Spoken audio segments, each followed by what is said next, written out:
He was worth $26 billion on paper. He was 30 years old. He slept on a beanbag in his office. He drove a Toyota Corolla. He preached about giving away his fortune to save the world. The media called him a genius. Politicians took his money. Magazine covers celebrated him as the future of finance. His name was Sam Bankman-Fried. His company was called FTX. And in the span of 10 days in November 2022, it all collapsed, taking $8 billion of customer money down with it. It was the fastest implosion of a major financial institution in modern history. And it happened right out in the open, in front of the entire world, while everyone was still applauding. This is the story of the greatest crypto fraud ever committed. Samuel Bankman-Fried was born on March 6, 1992, in Stanford, California. Both of his parents were law professors at Stanford University. He was by every measure a privileged, intellectually elite kid. He attended MIT and studied physics. He was smart, genuinely smart, but not in the way that builds things carefully. Smart in the way that calculates odds and looks for edges and believes the rules are for people who are not as clever as he is. After graduating, he took a job at a quantitative trading firm called Jane Street Capital in New York. He learned how financial markets worked. He learned arbitrage, the practice of exploiting tiny price differences between markets to generate profit. And then in 2017, he discovered cryptocurrency. In the early days of crypto, the same Bitcoin could trade at wildly different prices on different exchanges in different countries. If you bought Bitcoin cheap in one place and sold it expensive somewhere else, you made money. Guaranteed money. Instantly. Bankman-Fried saw the opportunity and attacked it. In 2017, he founded a crypto trading firm called Alameda Research. Within months, Alameda was doing millions of dollars a day in arbitrage trades. He was generating extraordinary returns, and he was getting known. In 2019, Bankman-Fried took the next step. He founded FTX, a cryptocurrency exchange where people could buy, sell, and trade digital assets. Think of it like a crypto stock market, except the rules were made up by the man running it. FTX was fast, sleek, and well-marketed. It attracted millions of users around the world. It signed a naming rights deal for a stadium in Miami. It ran Super Bowl commercials featuring Larry David. It partnered with the Mercedes Formula One team. At its peak in 2021, FTX was valued at $32 billion. Sam Bankman-Fried's personal stake was worth $26 billion. He was the wealthiest person under 30 in the world. And he cultivated an image that made him almost impossible to criticize. He lived in a penthouse in the Bahamas with a group of colleagues who were also his friends, his romantic partners, and his co-conspirators. He dressed like a college student, cargo shorts, a gray t-shirt, uncombed curly hair. He showed up to meetings with heads of state looking like he had just rolled out of bed. The message was deliberate. He was too smart, too busy, too focused on saving the world to care about appearances. He called his philosophy effective altruism, the idea that you should earn as much money as possible in order to give it away as efficiently as possible. He donated millions to pandemic prevention charities. He gave to both political parties. He became one of the largest donors in American politics, spending over $100 million influencing the 2022 midterm elections. He testified before Congress about crypto regulation. He was photographed with Bill Clinton and Tony Blair. He was on the cover of Fortune magazine. And the entire time, FTX was a fraud. Here's what was actually happening behind the scenes. FTX and Alameda Research were supposed to be separate companies. FTX was the exchange. It held customer deposits. Alameda was the trading firm. It made bets in the market. They were not separate. From the very beginning, customer funds deposited into FTX were being secretly funneled into Alameda Research and used to make risky trading bets, fund Bankman-Fried's political donations, pay for luxury real estate in the Bahamas, and cover losses when those bets went wrong. Customers who deposited money into FTX believed their funds were sitting safely in their accounts, available to withdraw at any time. That was the promise. That was what every crypto exchange is legally and ethically required to do. The money was gone. Alameda had a secret backdoor into FTX's systems, a special line of credit that allowed it to withdraw customer funds without any alert, any limit, or any record that a normal user would ever see. This was not a bug. It was built on purpose. Caroline Ellison was the CEO of Alameda Research. She was also Bankman-Fried's former girlfriend. She knew everything. Ryan Salame, Nishad Singh, and Gary Wang, other FTX executives, knew too. For years, the scheme worked because crypto markets were rising. When markets go up, even risky bets tend to pay off. Losses were manageable. Withdrawals were covered. The machine kept running. Then in 2022, crypto collapsed. Bitcoin lost more than 70% of its value. The broader crypto market cratered.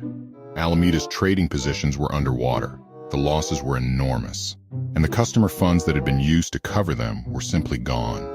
The moment that brought the whole thing down came from an unlikely source. On November 2nd, 2022, a crypto news outlet called CoinDesk published an article reporting that Alameda Research's balance sheet was dominated by FTT, a token that FTX itself had created.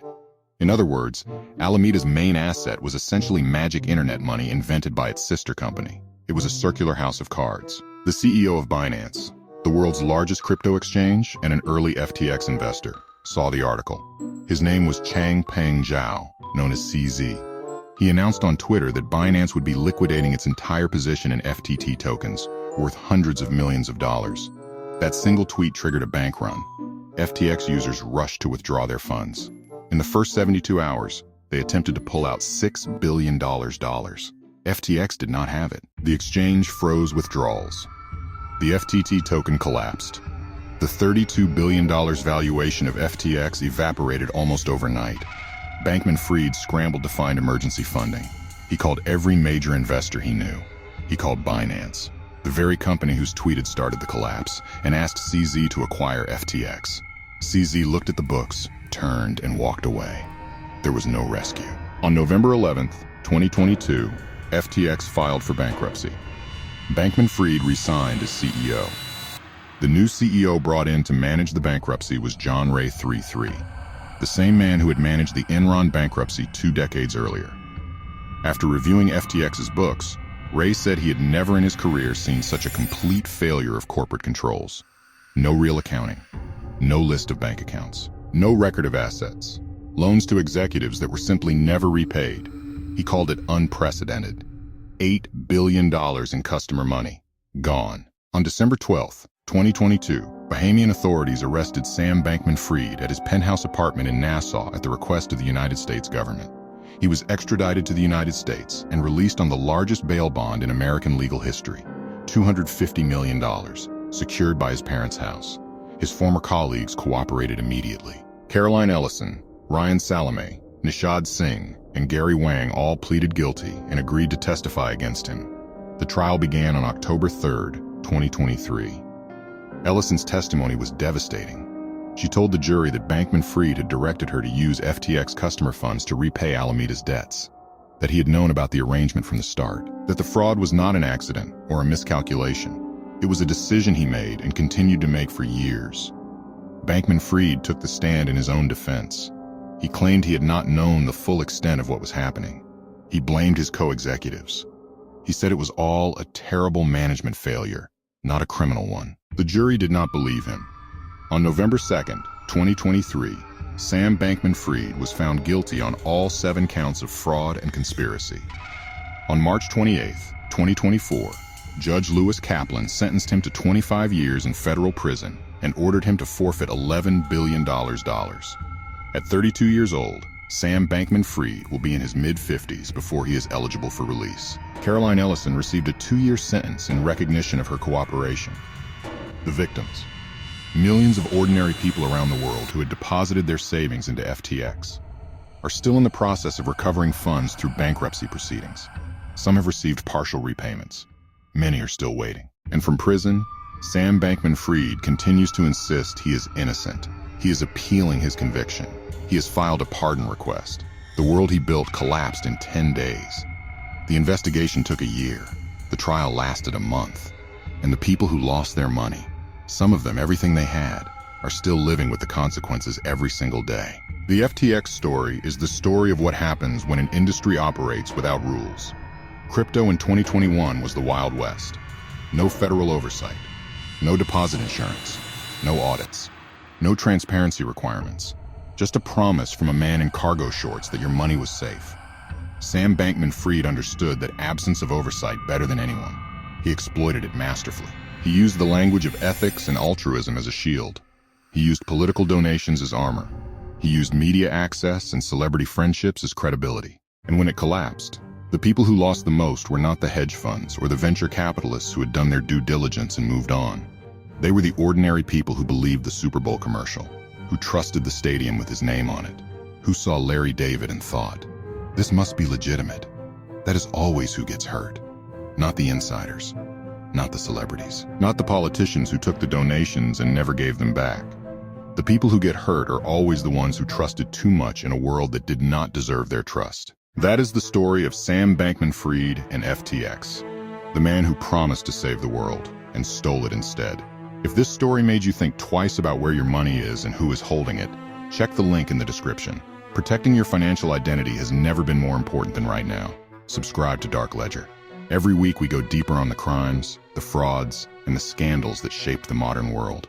The next one, you won't see coming.